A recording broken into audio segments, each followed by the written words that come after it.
So ito palang ginagawa ko guys, ay nag-aabono ako ng organic sa aking yung mga sa coffee beans. Ayan. Ito yung iniipon ko. And then ito yung mga pang-abono ko sa akin, mga ganyan. So napaka-healthy at organic siya. So ayan. Ang ginagawa ko dito, since ito yung first time kong naglagay ng nag-fertilizer ng organic, kasi gusto ko yung bayo talaga yung mga tanim.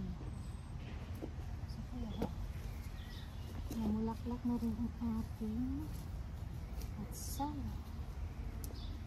So and then habang tayo ay nag-fertilizer, nagpo-pruning na rin ako ng aking mga kamatis. Ito yung mga sanga na ito na tumutubo sa gitna ng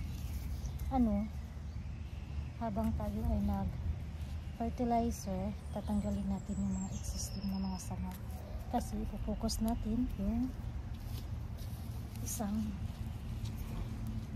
branches lang para yung vitamin nila guys ay mapupunta talaga sa mga bunga. So, ito yung ginagawa ko dito.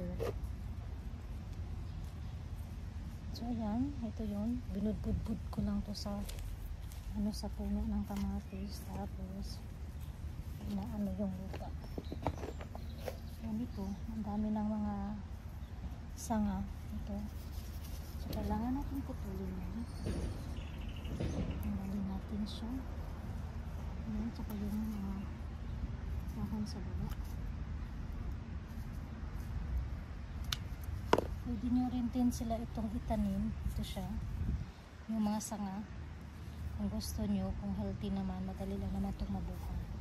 Pero sa akin, hindi ko na siya inano kasi marami na akong kamatis. So, first time ko ito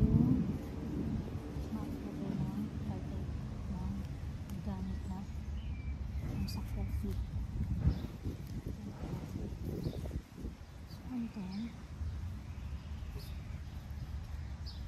ayan, dyan na lang siya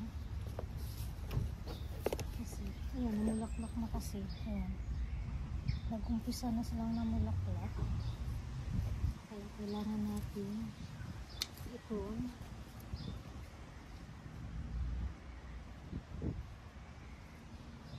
ayan ito.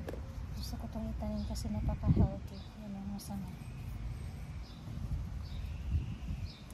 Gusto kong isa lang yung